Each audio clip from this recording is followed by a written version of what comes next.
Coast Guard officers braved the rains this morning without umbrellas in their crisp white uniforms to help celebrate a milestone in the Belize National Coast Guard's young existence. Today, they celebrate 11 years since being established in 2005. Over the years, there has been significant growth and successes, not just in numbers, but also in operations and acquired assets. This anniversary signals a long way from where they started off with only 50 Coast Guards to presently 350 officers.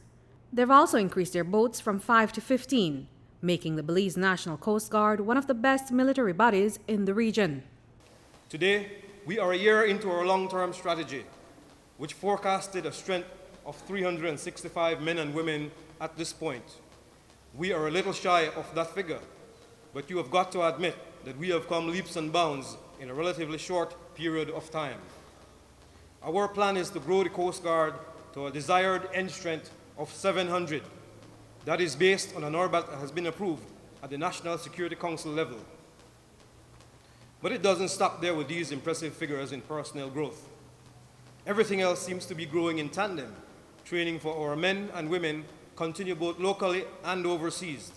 The technical and tactical proficiencies of our officers and enlisted ranks continue to excel. Our assets, resources, and infrastructure continue to increase in accordance with our development strategy. Our spectrum of operations has extended from coastal and internal waters to beyond the limits of our territorial seas and into our exclusive economic zone. We have pushed drug trafficking from our shores to the fringes of our areas of responsibility. Statistics show that the volume of drugs that is trafficked through the Belizean sea space is almost negligible compared to what it used to be in the years prior to the Coast Guard. The Coast Guard is now constantly on patrol. Our operational state of readiness is on par with any of our sister forces locally or regionally.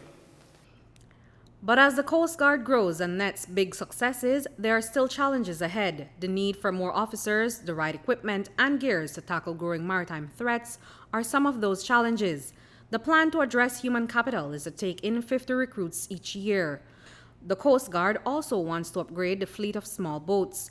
And as it relates to larger vessels, well, the Minister of Defense brought the good news.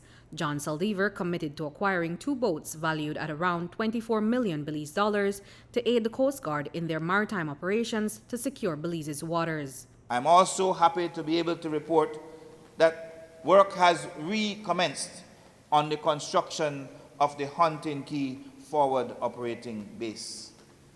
Plans are already in effect for the acquisition of 2 future large patrol boats in the form of 2 Sea Axe class 100-foot offshore patrol boat.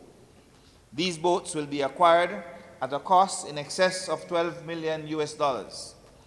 These national security cutters, as they will be called, will be multi-role and multi-missioned assets that will perform a wide range of law enforcement, military, and humanitarian missions.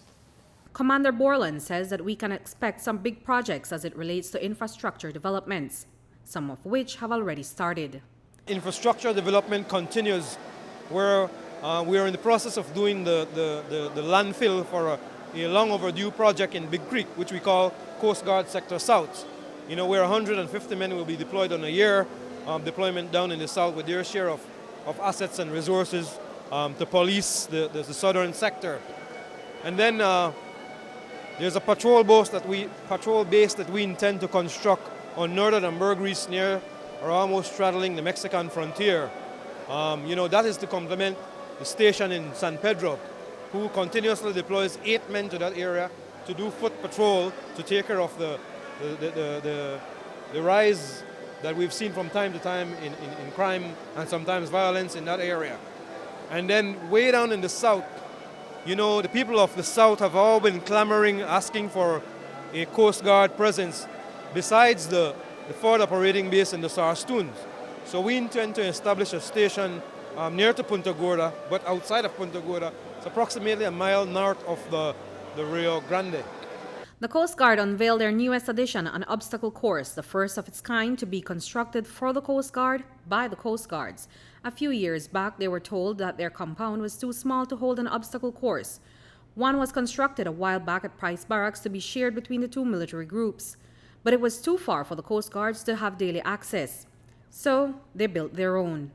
And Coast Guards gave a demonstration of what they do in the obstacle course following a series of challenging physical obstacles, which include running, crawling, some jumping, and lots of climbing, all elements to test their endurance and other skills. So we have a team of men in the Coast Guard and women, who are not engineers, but I like to call them the assault pioneers in the Coast Guard. You give them an order and they will give you a product. They will fulfill the mission. Now, obstacle courses are not unique to any military or law enforcement force. Obstacle courses are meant to build confidence, to build flexibility, speed, agility, endurance, upper body strength. Trying to simulate the terrain in which you will fight as near as you can. Build that confidence, that robustness, that mental toughness, that the men are not only confident in themselves individually, but the obstacle course is designed for them to work as a team. So they are confident in their team members, The way we train is the way we'll fight. So this is for us a tremendous achievement, and it really will be, and is right now, will be the pride of the unit. The obstacle course and your gym are always the pride of your unit. And I am very, very big on physical fitness, physical robustness, trying to create that longevity. We will need to get to 55 years of service as fighting men, that are ready to serve. It is a proud day for the man at the helm, Rear Admiral John Borland. He has been the commander of the Belize National Coast Guard for 6 years, a little over half of its existence. So how does the commander run a ship that is free of the national scandals and controversies? He says that he leads by example. Be example for your men. Know your people and take care of their welfare. Care about them. Be there to provide guidance, direction. Ensure that you operate in a structured and organized environment. Of course, we have our set of issues with discipline here and there, but it's nipping it in the bud. It's on-the-spot correction. And constantly being there for the people who need you. Not tucked away in your office, hiding from your problems. A great leader once said, he said, leadership is about solving problems. The day your men stop bringing their problems to you, you have stopped being their leader. Reporting for News 5, I'm Andrea Polanco.